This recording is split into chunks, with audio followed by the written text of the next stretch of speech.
우리 말씀을 한번 나눠보도록 하겠습니다. 교회에서 이렇게 가르치거나 권면할 때, 또 아니면 이야기를 할 때 이 목회자들을 가장 힘들게 하는 사람이 여러분 누군지 아십니까?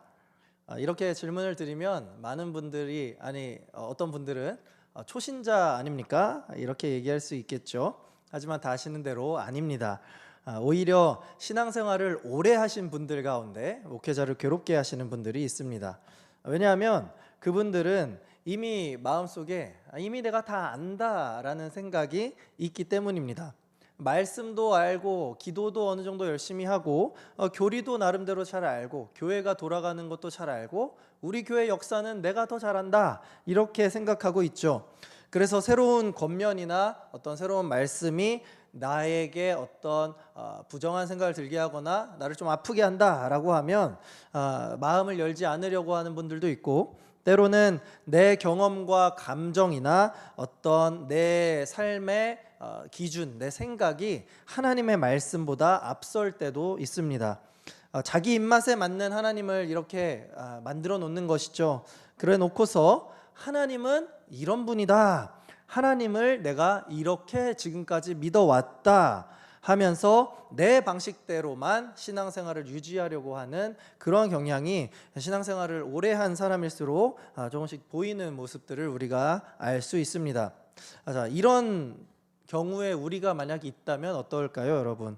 만약에 우리 안에서도 이러한 방금 제가 말씀드린 모습들이 있다면 밖에서 볼 때는 매우 경건해 보이고 저 사람은 매우 신실한 신앙이냐라고 평가받을지는 모르겠지만 실상은 하나님의 말씀에 의해서 통치받기보다는 내 생각에 의해서 신앙생활하는 아주 위험한 상태일 수도 있다라고 말씀드립니다.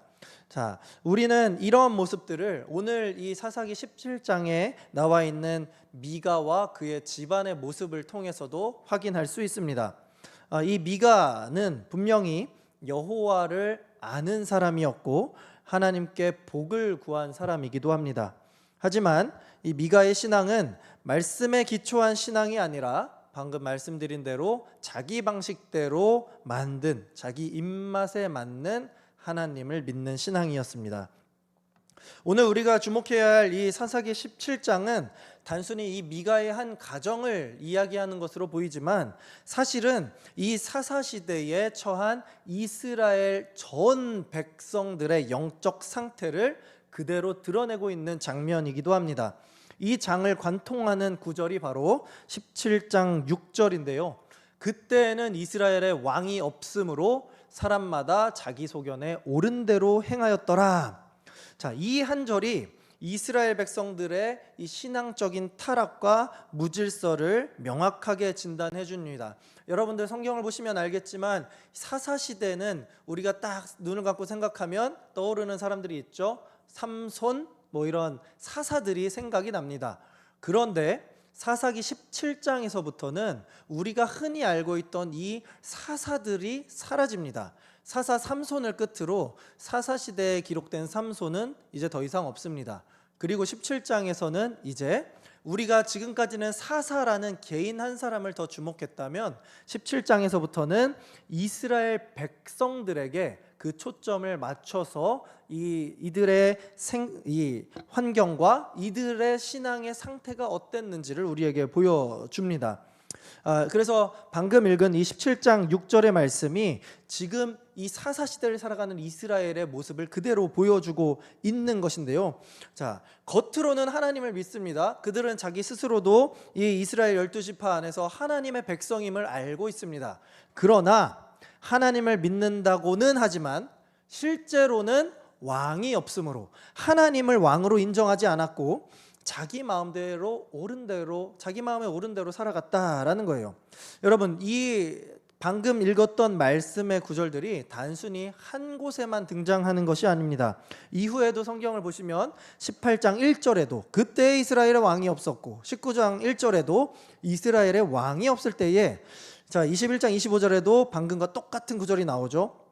그때 이스라엘의 왕이 없으므로 사람이 각기 자기 소견에 옳은 대로 행하였더라라고 기록하고 있습니다. 자, 17장에서부터 사사가 나오지 않는데 무려 4장이 더 나온단 말이죠. 그 21장까지 여기 안에서 반복되는 패턴이 뭐라는 거예요? 그때는 이스라엘의 왕이 없었다. 그래서 이스라엘 백성들이 자기 소견에 옳은 대로 행했다라는 말이에요. 여러분, 왕이 없었다라는 말이 그러면 무슨 말이에요? 이스라엘이 아직 왕정 시대가 아니니까, 아직 사울 왕이나 다윗 왕이 없으니까, 아, 왕이 없었구나, 왕이 없으니까 저랬구나, 이렇게 이해하는 겁니까? 그렇지 않죠. 이스라엘 백성들의 왕은 누굽니까? 하나님께서 그들의 왕이 되시는데 이스라엘이 스스로 하나님이 왕이심을 거부하고 있었다라는 거예요. 이스라엘 백성들이 하나님을 입으로는 여호와, 스스로 계시는 하나님이시다, 우리 하나님은 엘샤다이, 전능하신 하나님이시다, 머리로는 알고 있고 입으로는 얘기하는데 정작 하나님을 내 삶의 왕으로서는 거부하면서 자기 소견의 마음대로 옳은 대로 살겠다는 시대가 이 사사시대의 마지막을 기록하고 있는 17장에서 21장의 기록이라는 것이죠. 오늘 이 사사시대의 이 말씀을 보면서 우리의 신앙을, 여러분, 이스라엘 백성들의 모습을 통해 내가 이게 내 모습이구나, 우리의 신앙을 비추는 거울의 모습을 한번 보기를 소망합니다. 그리고 우리의 인생에 진정한 왕이 되시는 하나님을 인정하며 나아갈 때 우리 하나님께서 우리에게 베푸시는 넘치는 은혜가 오늘 이 시간 모인 우리들에게 가득한 시간 되기를 우리 주님의 이름으로 소망합니다.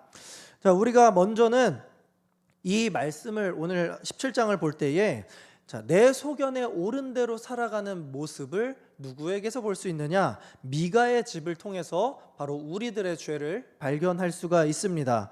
자, 1절 말씀입니다. 에브라임 산지에 미가라 이름하는 사람이 있더니, 미가가 등장합니다. 미가.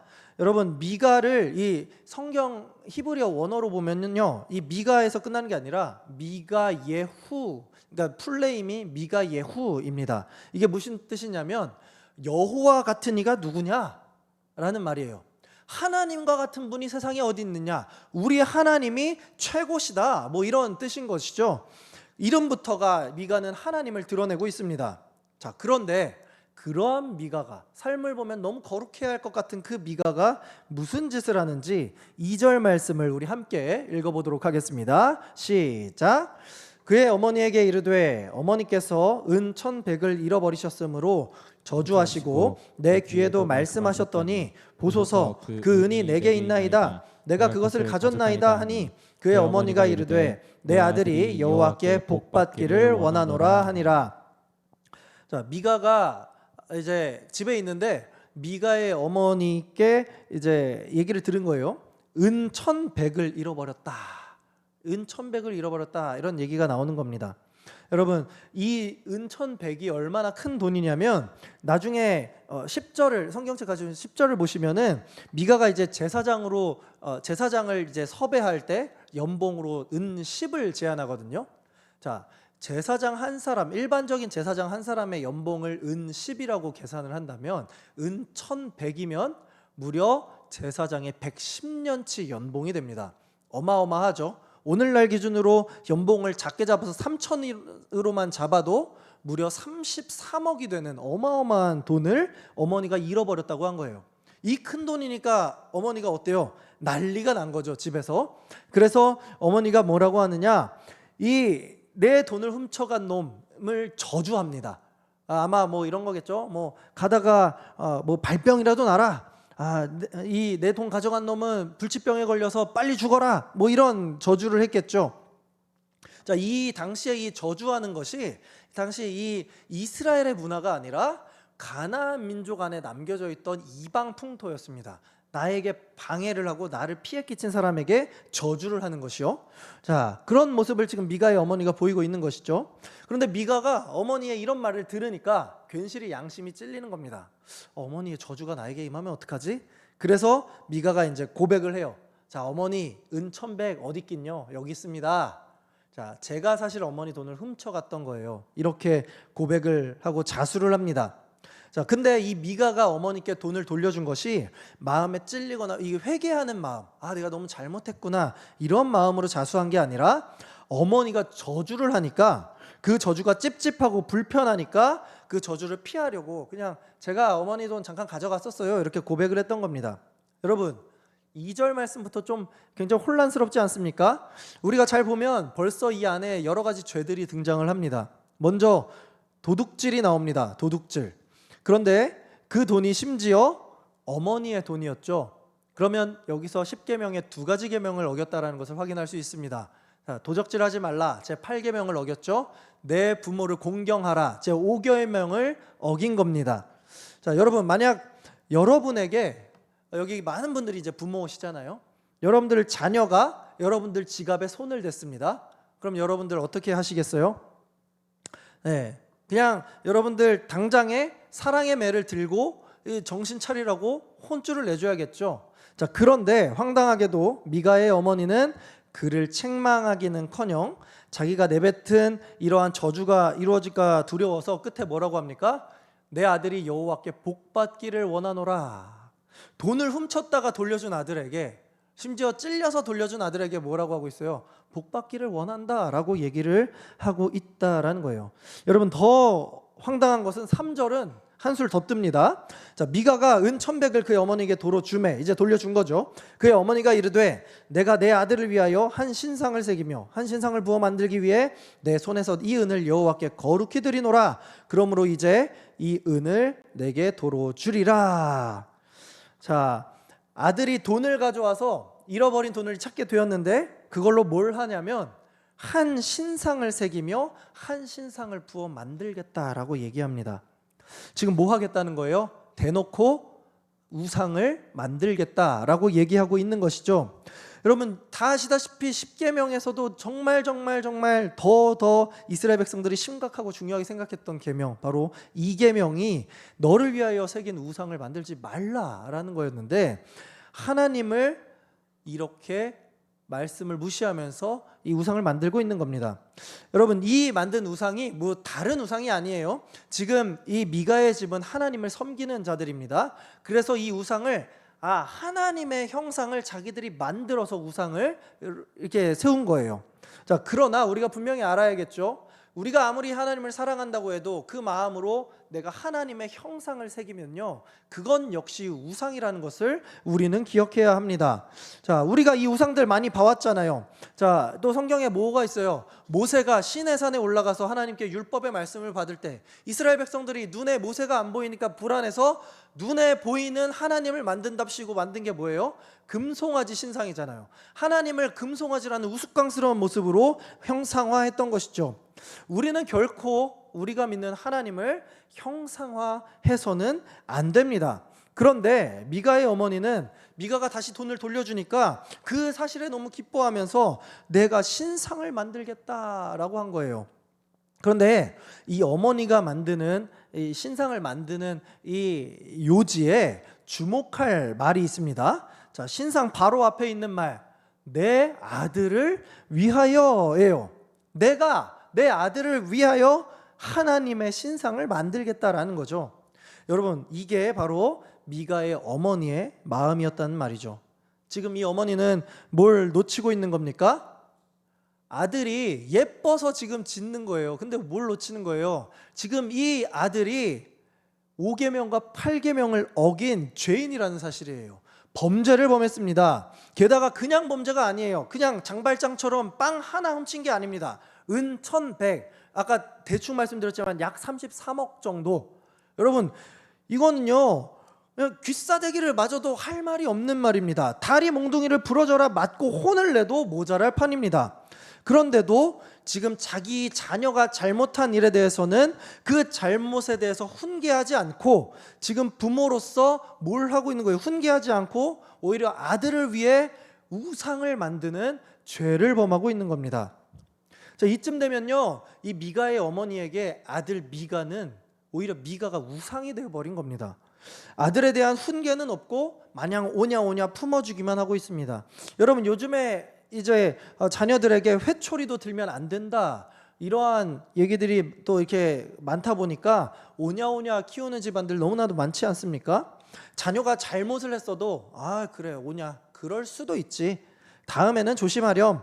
자, 이렇게 약하게 끝내면은 어떻게 됩니까? 자녀가 잘못된 일을 해도 그 잘못이 잘못인지 인지하지 못하고 계속해서 죄를 짓게 되는 거죠. 자녀의 길을 망치는 일이 됩니다. 자, 그러면 은 1,100개를 훔쳤어요. 그러면 뭘 해야 됩니까? 당장 하나님 앞에 무릎 꿇게 하고 회개하며 가르쳤어야 하는 것이죠. 그게 부모죠. 자, 그러면 이 은을 지금 뭐라고 말해요? 우상을 만들고 내가 이 은을 여호와께 거룩히 드리노라, 이렇게 얘기하잖아요. 그렇게 말은 하지만 그것으로 뭘 만든 겁니까? 우상 신상을 만들었어요. 자, 여러분, 이것이 오늘날 기독교 안에서의 우상을 보여주는 겁니다. 이 교회 안에서의 타락의 모습을 우리에게 보여주고 있는 겁니다. 말은 우리가 여호와께 드린다라고 여러 번 얘기해요. 말은 여호와께서 복 주실 거라고 말을 합니다.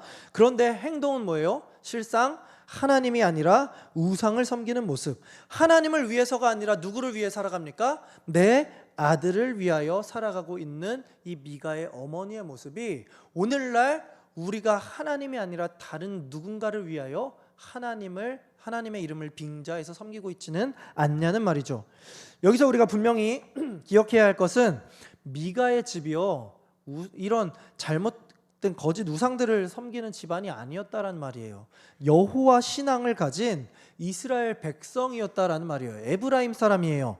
분명히 절에 가는 게 아니에요. 무슨 이슬람 사원에 가는 게 아니고 점괘를 보러 점집에 가는 것도 아니었습니다.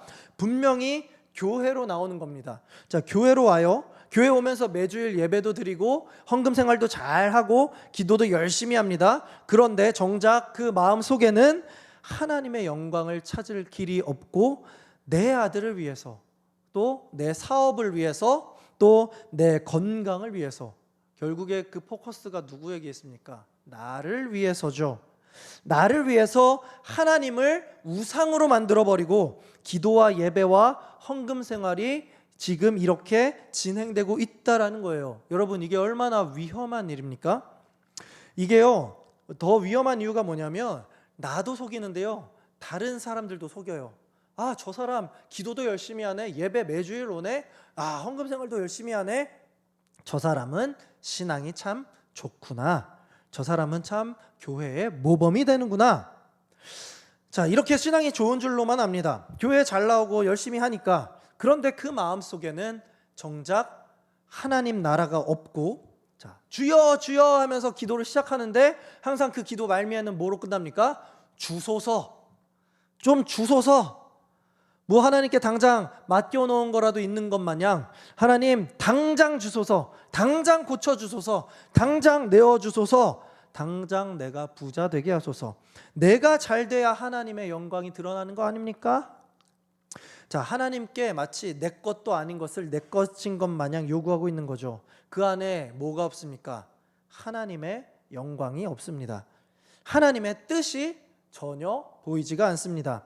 내가 그냥 잘 되는 게 하나님이 영광 받으시는 길이고 내가 멋들어지게 사는 것이 하나님의 뜻이라고 단정해버리는 우리의 모습들이 우리 안에도 은근히 있지 않습니까?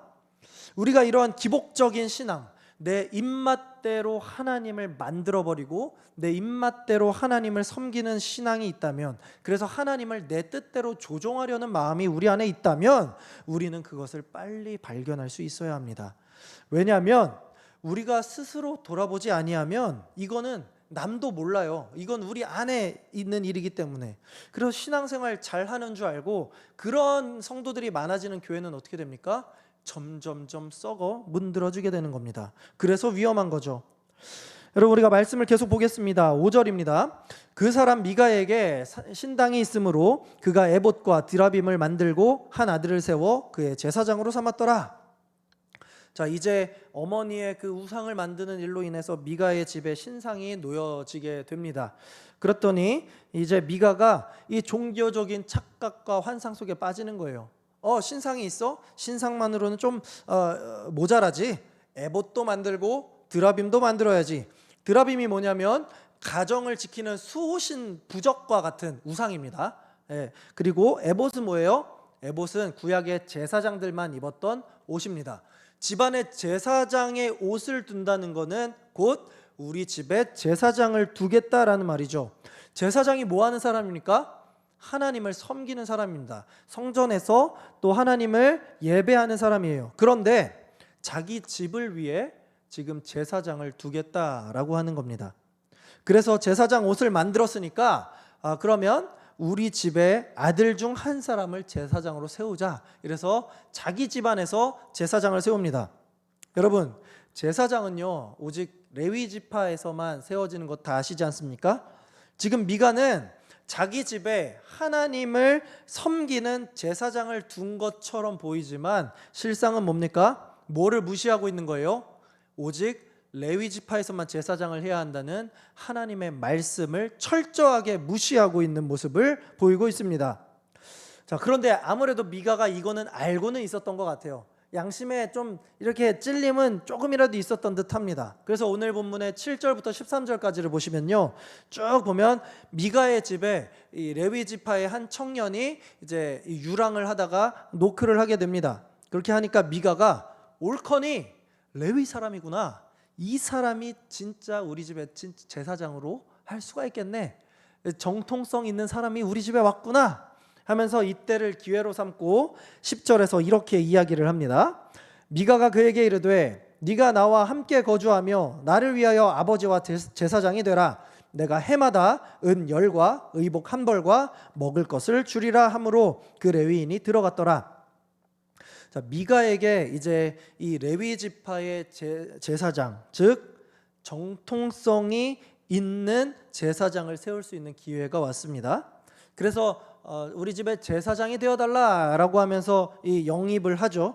그런데 잘 보십시오, 여러분. 이번에도 본문에서는 여호와를 위하여서가 아니라 미가는 철저하게 나를 위하여서라고 얘기하고 있습니다. 철저히 자기를 위한 제사장이 되어달라라고 하고 있는 것이죠. 여러분, 그런데 여기서 저는 더 놀라웠던 반응이 뭐였냐면 바로 레위인의 반응입니다. 그 레위인이 들어갔더라라고 얘기를 하고 있습니다. 일반적인 레위인이라면 뭐를 어떻게 해야 됩니까? 자, 나를 위하여 우리 집에서, 성전도 아니고 나를 위해서 제사장이 되어줘 라고 한다면 뭐라고 얘기해야 됩니까? 이런 미친 사람을 봤나? 이렇게 하나님의 말씀을 어기는 사람을 보았나? 헛소리하지 마십시오 하고 돌아갔어야죠. 그런데 미가의 집에 그 레위인이 들어갔다라고 기록하고 있습니다. 자, 그리고 11절입니다. 그 레위인이 그 사람과 함께 거주하기를 만족하게 생각했으니 이는 그 청년이, 레위 사람입니다, 미가의 아들 중 하나같이 됨이라. 자, 심지어 레위인은 그냥 들어간 것이 아니라 미가의 집에 거하는 것에 대해서 만족했다라고 성경은 기록하고 있습니다. 자, 이 구절을요 우리가 볼 때 참 이 미가 집만 아니라 이 레위 사람도 미쳤구나 이런 생각을 할 수 있겠죠. 그런데 이 성경 구절은요 단순히 이 레위 지파 사람만 지적하는 것이 아니라 이스라엘 전체가 영적인 심각한 타락에 처해 있음을 보여주는 아주 중요한 대목입니다. 왜 그런지 아십니까? 여러분, 원래 레위인은 하는 일이 뭡니까? 성전에서의 이 봉사와 제사 직무만을 맡고 있습니다. 그리고 이 사람들에게는, 레위 지파에게는 이 가나안 땅이 분배되지 않았습니다. 왜냐하면 이 이스라엘 백성들이 모인 이 11조를 통해서 생계를 유지했기 때문입니다. 그런데 성경을 보시면요, 이 레위 지파 사람이 그냥 미가의 집을 방문한 게 아닙니다. 먹고 살 게 없어서 유랑하다가 거할 처소를 찾다가 미가의 집을 방문했다라는 거예요. 그렇다는 말은 이스라엘 백성들이 이때 이미 레위 지파를 제대로 섬기고 있지 않았다라는 것을 의미합니다. 이스라엘 백성들이 하나님의 말씀을 떠나서 이 레위인을 제대로 섬기지 않았기 때문에 레위인들도 역시 자기들의 사명인 하나님의 이 성전에서의 일, 이 성소에서의 일을 저버리고 자기 생계를 찾아 떠돌아다니는 그러한 신세가 되었던 것이죠. 자, 그래서 이 본문, 오늘 이 17장부터 이어지는 21장까지 쭉 이어지는 말씀은 단연 이 개인의 문제가 아니라 이스라엘 전체의 심각한 죄성을 고발하고 있는 본문이라고 할 수가 있습니다. 자, 다시 이 상태에서 미가에게로 시선을 돌려보도록 하겠습니다.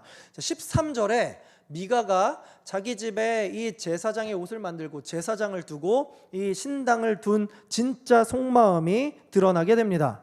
자, 이에 미가가 이르되 레위인이 내 제사장이 되었으니 이제 여호와께서 내게 복 주실 줄을 아노라. 자, 제사장을 둔 이유가 무엇입니까?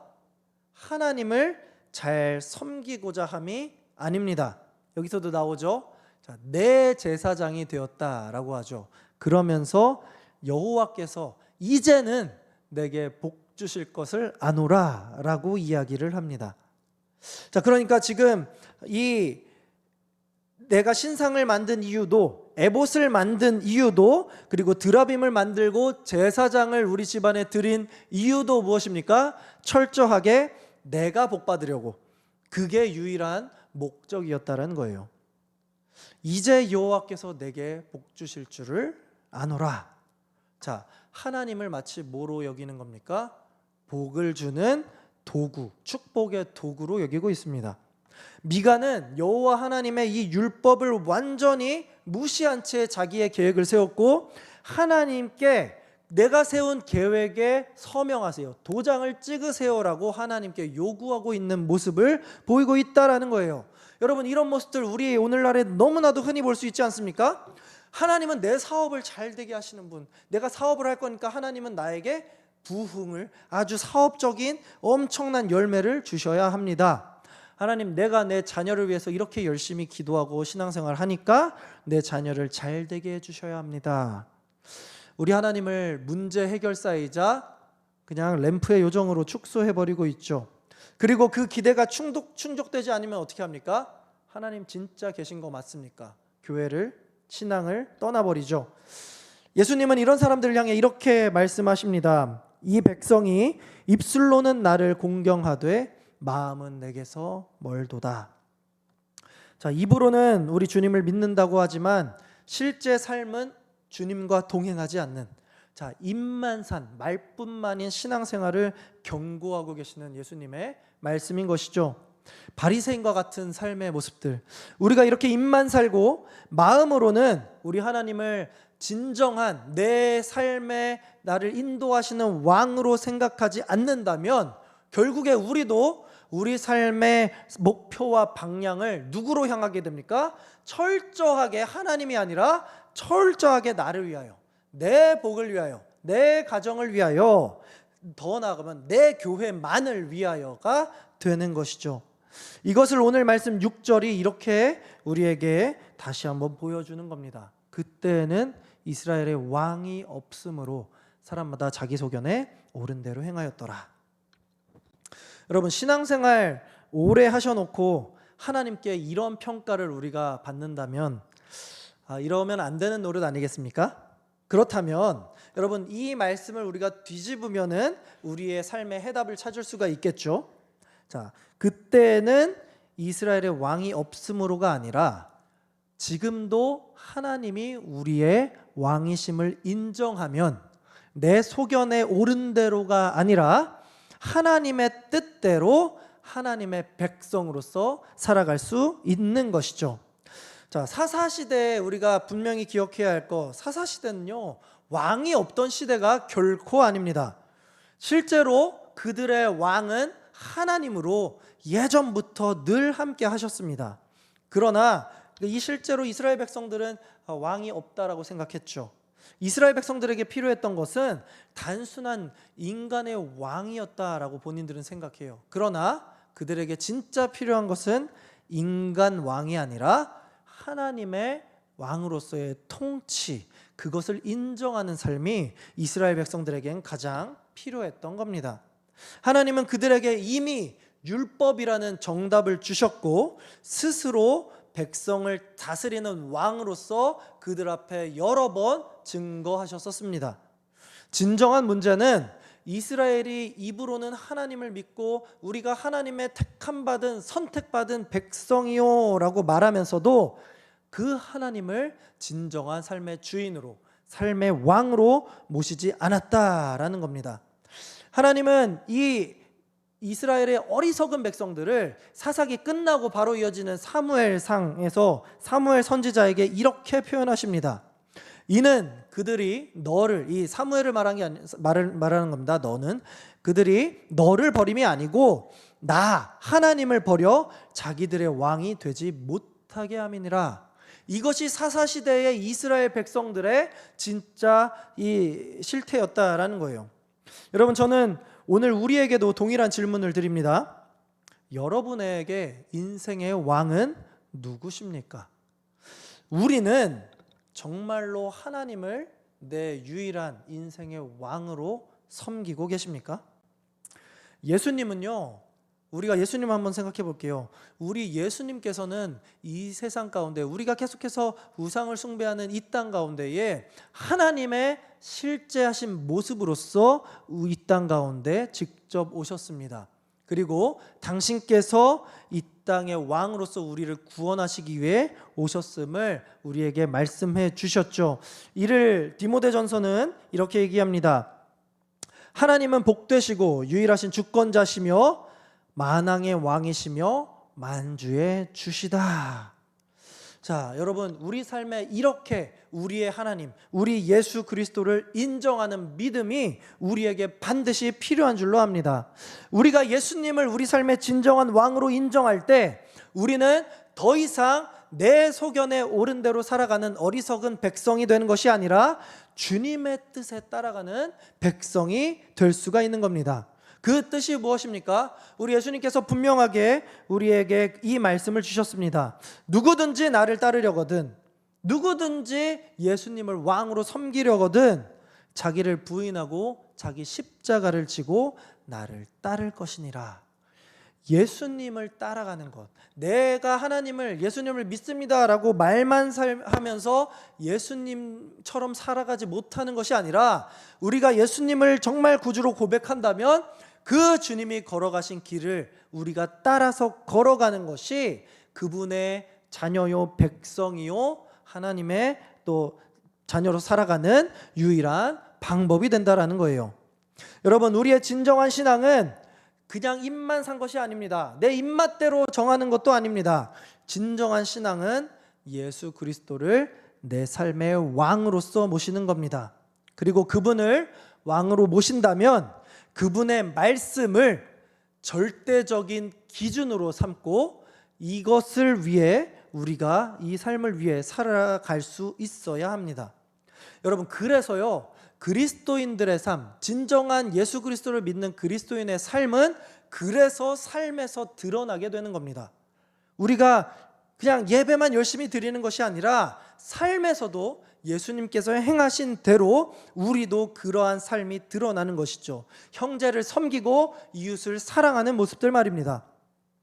이것은 옵션, 선택이 아닙니다. 우리에는 예수님의 모습이 우리 삶 가운데 드러나야만 합니다. 우리는 입만 산 사람들이 아니기 때문입니다. 정말로 주님을 왕으로 모신다면, 여러분, 애초에 주님이라는 표현이 뭡니까? 나의 주인이라는 뜻이잖아요. 주님이 나의 주인 되신다는 것을 믿는다면 주인 되신 그분의 뜻대로 살아가야겠죠. 자기를 부인하고 자기 십자가를 지고 예수님이 이미 걸어가신 그 발자국을 나도 같이 따라서 걷는 삶이 되어야 한다라는 겁니다. 시편에서는 이렇게 고백합니다. 여호와를 자기 하나님으로 삼은 나라 곧 하나님의 기업으로 선택된 백성은 복이 있도다. 우리가 정말로 하나님을 나의 왕으로, 내 하나님 여호와로 인정하며 그분의 말씀에 순종하는 백성으로 살아갈 때 우리 하나님께서는 우리에게 진정한 복을 주시리라 믿습니다. 사랑하는 우리 성도 여러분, 사사기 17장은요 단순히 미가 한 사람의 이야기도 아니고 이스라엘 백성 전체만의 얘기도 아닙니다. 바로 저와 여러분의 이야기입니다. 우리 안에도 입으로는 하나님을 고백하지만 삶으로는 내 소견대로 살아가는 모습들이 많이 있습니다. 사업에서 돈을 많이 벌 기회가 오면 설령 그것이 주일에 예배를 자주 빠지는 일이 된다 하더라도 하나님, 이건 주님이 주신 기회지 않습니까? 라고 생각하는 우리의 모습. 다른 성도들과 갈등이 생겼을 때 예수님의 말씀 우리가 너무나도 잘 알아요. 원수도 사랑해라. 내 이웃을 내 몸과 같이 사랑해라. 이걸 알아요. 근데 나는 그 사람만큼은 절대 용서 못해요. 나도 사람인데 내가 어떻게 그럽니까? 하나님의 말씀은 좋아요. 이상적이죠. 정답이죠. 그런데 어떻게 그렇게만 삽니까? 내가 못하는데요. 또 자녀와 우리 손주가 좋은 대학에 가려고 공부한답시고 교회 안 나오고 예배 안 드리는 모습에는 아이고 힘드니까 그럴 수도 있지, 한없이 자비롭고 인자하신 모습을 보이면서도 하나님께서는 우리 손주, 우리 자녀 좋은 대학 가야 되니까 꼭 내 기도에 응답해 주세요. 그들이 좋은 대학을 가야만 하나님이 내 기도에 응답하셨다고 생각하는 우리의 모습들, 내 입맛대로 하나님을 정하고 내 스스로가 기준과 진리가 되어 하나님을 재단하면서 하나님을 마음대로 섬기는 이 모습 말입니다. 여러분, 하나님은 우리에게 절대 진리가 되시고 기준이 되십니다.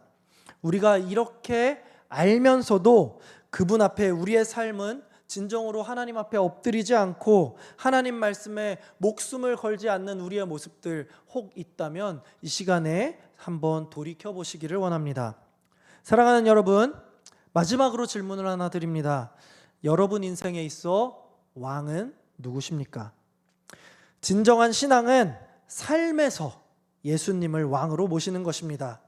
그분을 왕으로서 바로 섬기는 모습을 여기가 아니라 삶에서부터 제대로 보일 때에 우리는 각자의 소견에 따라 사는 삶을 멈추고 주님께서 기뻐하시는 뜻 안에서 주님이 허락하신 복을 마음껏 누리며 살아갈 수 있습니다. 그래서 이제는 우리가 회복해야 할 때입니다. 여러분, 오늘 말씀 꼭 기억하시면서 하나님을 왕으로 인정하는 삶, 말씀을 내 삶의 기준과 진리로 삼는 삶, 예수 그리스도의 십자가 길을 따라가는 제자된 삶으로 우리 주님 뜻에 옳은 대로 행하며 우리 주님의 은혜 안에 거하시는 저와 여러분들 되시기를 우리 예수님의 이름으로 간절히 축원합니다. 아멘. 우리 이 시간에 오늘 말씀을 기억하면서 우리 하나님만이 우리의 진정한 왕이라는 고백으로 함께 나아가도록 하겠습니다. 당신은 영광의 왕, 함께 찬양하겠습니다.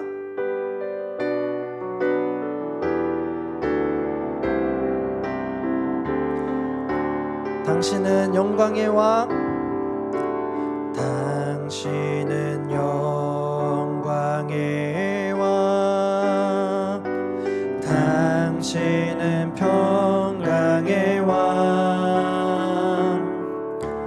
당신은 하늘과 땅의 주, 당신은 정의의 아들, 천사가 무릎 꿇고 예배하고 찬송하네. 영원한 생명 말씀, 당신은 예수 그리스도 주. 호산나 다윗의 자손께, 호산나 불러 왕 중의 왕,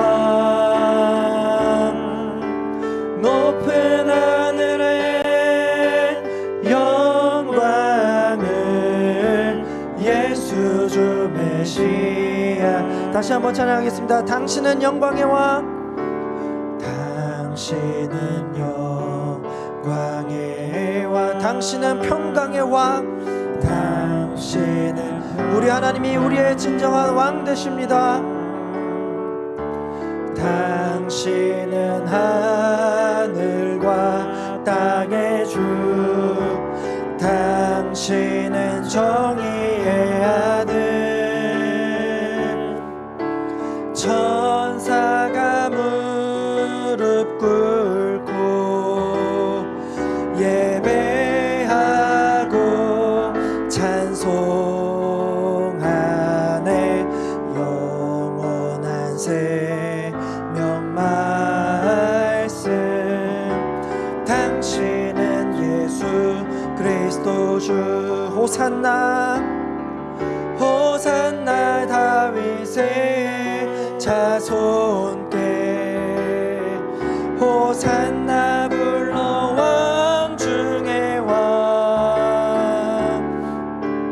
높은 하늘에 영광을 예수 주 메시아네. 아멘.